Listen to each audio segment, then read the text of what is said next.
مفتی طارق مسعود special. تو وہ اٹھا کے آج کل جو یہ ہو رہا ہے نا فلاں کی کتاب سے اٹھا کے یہ بھی گستاخ، وہ بھی گستاخ، فلانا بھی گستاخ، تو گستاخی کے جو ہے نا یہ فتوے مارکیٹ میں ہول سیل کے حساب سے چل رہے ہیں. تو وہ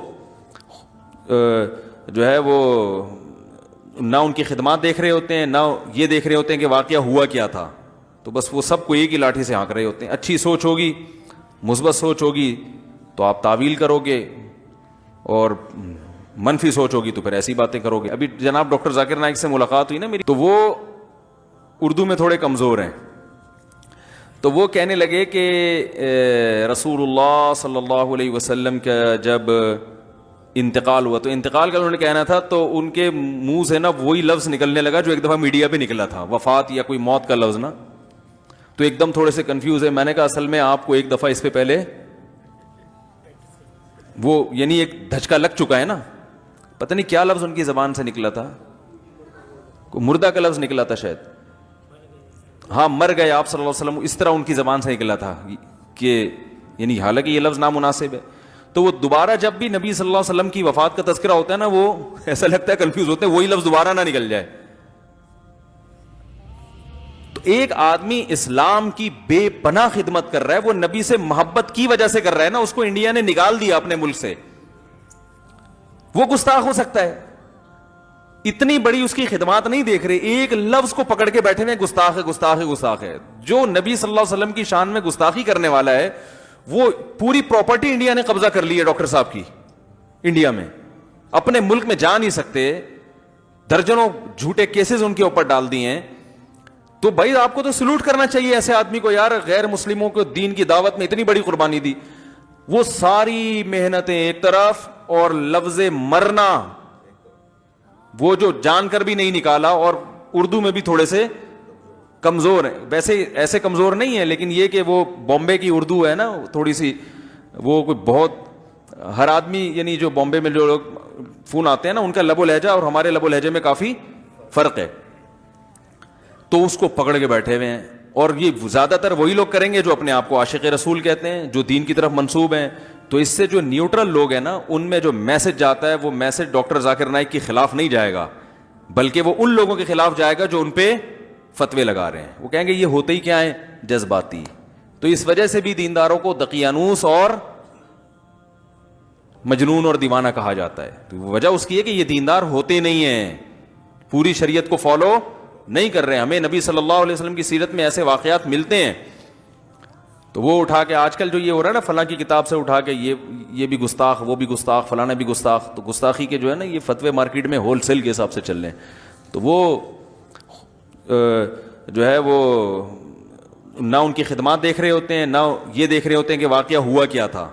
تو بس وہ سب کو ایک ہی لاٹھی سے ہانک رہے ہوتے ہیں. اچھی سوچ ہوگی، مثبت سوچ ہوگی تو آپ تعویل کرو گے، اور منفی سوچ ہوگی تو پھر ایسی باتیں کرو گے. باقی دیکھو، دنیا میں 100% کسی سے مطمئن ہوگے تو پھر تو کوئی بھی آپ کو ٹھیک نہیں ملے گا. تو خیر دیکھی جاتی ہے کہ غالب کیا ہے. ڈاکٹر اسرار احمد صاحب نے لوگوں میں قرآن کا شعور بیدار کیا ہے. بعض فروعی مسائل ان کے ایسے ہیں جس میں ہمیں ان سے اختلاف ہے، ٹھیک ہے نا. تو لیکن عمومی طور پر انہوں نے ان کی جو خاصیت ہے نا، آسان زبان میں لوگوں کے لب و لہجے میں اور جدید ذرائع کو استعمال کر کے قرآن کے ان مضامین کو ہائی لائٹ کیا ہے جن کو اللہ نے بہت اہتمام سے بیان کیا ہے. قرآن کے کچھ مضامین ایسے ہیں جو بہت اہتمام سے اللہ نے ان کو، تو انہوں نے ان مضامین کو اچھالا ہے. تبھی آپ تنظیم اسلامی کے لوگوں میں اکثریت کو دیکھیں گے جہیز نہیں لیتے یہ لوگ. اچھا کام کیے ڈاکٹر ذاکر نائک، تو ذاکر نائک ہے بھائی، وہ تو ہٹو بچوں، کیا خیال ہے ٹھیک ہے. ڈاکٹر ذاکر نائک تو کیا ہے. کل میں نے ان کا کلپ سنا، پتہ نہیں کیا سوال کیا، انہوں نے فوراً وہ نکال کے ہندوؤں کی کتاب کا حوالہ دے دیا. ابے یار ہندوؤں کی کتابیں بھی رٹی ہوئی ہیں، عیسائیوں کی بھی رٹی ہوئی ہیں، پارسیوں کی بھی رٹی ہوئی ہیں، صفحے نمبر بھی رٹے ہوئے ہیں ان کے. کیا حافظہ ہے بھائی، پتہ نہیں چیک کروانا چاہیے کوئی اندر. میں نے پوچھا تھا ڈاکٹر صاحب سے، میری ملاقات ہوئی، میں نے کہا کوئی خیریت، کوئی کیا کھا کیا رہے ہیں آپ کھاتے کیا ہیں. میں نے کہا یہ والے بادام تو ہم نے بھی ٹرائی کر کے دیکھیں، جو یہ بادام نارمل جو بادام ہے تو یا تو یہ بادام چائنا کے ہوں گے یا کوئی. تو گاڈ گفٹڈ صلاحیتیں اللہ نے دی ہوتی ہیں بعض لوگوں کو. اور پھر بڑی بات ڈاکٹر ذاکر نائک میں یہ ہے کہ اتنا کچھ ہونے کے بعد انتہائی درجے کی تواضع ہے. میں ڈاکٹر صاحب سے 2 دفعہ ملا ہوں تو میں نے ان کو بالکل ایک سادہ سا انسان پایا, نارمل, کوئی پھوں پھاں نہیں ہے. ہم جب جا کے بیٹھے تو بار بار خود ہی چائے لا کے پیش کر رہے ہیں, خود ہی کھجور, کبھی کھجور آ رہی ہے, کبھی چھوارے آ رہے ہیں, کبھی مٹھائی آ رہی ہے, کھائیں کھائیں. اور 2-2.5 گھنٹے ہم ہی اٹھے ہیں, اکرام میں ڈاکٹر صاحب بیٹھے رہے ہیں, حالانکہ بہت مصروف آدمی ہے. تو وائٹ کلر کا کرتا شلوار, وہ کہتے ہیں یہ جو میں پینٹ شرٹ پہنتا ہوں نا, یہ بین الاقوامی یہ لباس ہے, یہ ریکوائرمنٹ ہے. وہ شلوار قمیض میں غیر مسلموں کو بندہ سمجھ میں آتا ہی نہیں ہے, لیکن نارمل ان کا ڈریس ہے کرتا شلوار. شلوار ماشاءاللہ آدھی پنڈلی تک, چائنا والی جالیوں والی ٹوپی پہنی ہوتی ہے, بالکل جیسے ایک سیدھے سادہ ایک مسلمان کا لباس ہوتا ہے, کوئی پھوں پھاں نہیں ہے. تو محنت ہے, کام کو ہدف بنایا ہوا ہے انہوں نے. اچھا, ایک بڑی خاندانی بات انہوں نے یہ کی, ان کا چونکہ ویژن ہے نا, جس آدمی کا ویژن نہیں ہوتا وہ کہتا ہے بس دنیا میں جو کچھ کرنا ہے نا کر آ کے نکل لو, بات کی دیکھی جائے گی. انہوں نے اپنے پروگرام کی ریکارڈنگ کے لیے کروڑوں روپے کے کیمرے خریدے ہیں کہ ان سے بہت ہائی ریزولیشن کی ویڈیو بنے جو اگلے 50 سال میں دنیا دیکھے گی. کیونکہ جو اس آج کل جو کیمروں کی جو ویڈیوز بن رہی ہیں نا, ٹیکنالوجی اتنی تیزی سے ترقی کر رہی ہے کہ یہ ویڈیو 50 سال بعد نہیں. تو انہوں نے کہا میں ایسا کام کرنے والا ہوں کہ انویسٹمنٹ تو ٹھیک ٹھاک ہو گئی ہے کروڑوں روپے کی, لیکن یہ ویڈیوز 50 سال کے بعد لوگ دیکھیں. کون سی ویڈیوز, یہ بھی سن لیں. انہوں نے کہا جب میں انڈیا میں بیان کرتا تھا, اسپیچز تھی میری اور پروگرام ہوتے تھے, تو مجھے بہت سے غیر مسلموں نے کہا, حکومت کے اہلکاروں کی طرف سے بھی کہا گیا کہ آپ اسلام کی تبلیغ کریں, آپ اسلام کو ڈیفائن کریں, ہمیں اعتراض نہیں ہے. یہ جو بہت سے ہندو مسلمان ہو رہے ہیں نا, یہ چھپڑ میں ٹھیک ہے, کھلے عام اس کی اجازت بولو, یہ کیمرے میں ریکارڈ نہ کریں. آپ یہ کیمرے میں ریکارڈ نہ کریں. بھائی چھپڑ میں ہندو مسلمان ہو گیا ٹھیک ہے, کیمرے کا مطلب تو آپ تو باقی ہندوؤں کو بھی دعوت دے رہے ہو, باقی عیسائیوں کو بھی. بھائی ایک عیسائی کیمرے کے سامنے اسلام قبول کرتا ہے, دوسرا بھی بولے گا یار یہ کون سی چیز ہے اسلام میں جو یہ اسلام قبول کر رہا ہے, تو میں بھی تو ریسرچ کروں نا. تو ڈاکٹر صاحب کہتے ہیں کہ میں اس پہ ایگری نہیں ہوا. میں نے کہا پورے 2 گھنٹے کی تقریر یا پروگرام ایک طرف, ایک غیر مسلم جو اسلام قبول کر رہا ہے اس سے جو موٹیویشن مل رہی ہے دوسروں کو, وہ ایک طرف. لہذا انہوں نے کہا یہ مناظر آج سے جب 50 سال بعد دیکھے جائیں گے نا ان بھاری بھرکم کیمروں سے, تو دیکھو اپنے دنیا سے جانے کے بعد کی ایک بندہ سوچ رہا ہے, ورنہ اتنی انویسٹمنٹ کیوں کرے بھائی. وہ آدمی کہا یار یہ کچھ اور کر لے اس سے انسان. تو یہ ویژنری لوگ ہوتے ہیں جو بہت دور کی سوچ رہے ہیں, ان کا ایک ویژن ہوتا ہے کہ ہم نے دنیا سے جانے کے بعد, کام تو دنیا سے جانے کے بعد شروع ہوگا. سمجھتے نہیں ہو تو رہنے دو, ایسے ہی ٹھیک چل رہا ہے. اچھا میرے بھائی, اچھا ڈاکٹر ذاکر نائک, دیکھو ہر آدمی کی اپنی فیلڈ ہے, کسی کو کسی کی وجہ سے ملامت. بعض لوگ کیا کر رہے ہوتے ہیں, ڈاکٹر ذاکر نائک ایسا, ان مولویوں کو دیکھو کیا کر رہے ہیں. ابے تم نے یہ پک لگانے کی کیا ضرورت ہے تمہیں. وہ مولوی بیچارہ مسجد میں اپنا کام کر رہا ہے.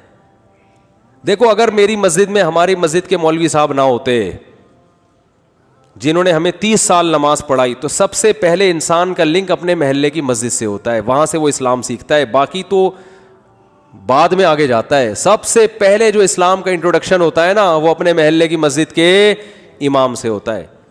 تو اگر کسی نے آپ کو نورانی قاعدہ بچپن میں پڑھا دیا یا آپ کو نماز پڑھا دی تو وہ بھی کم نہیں ہے.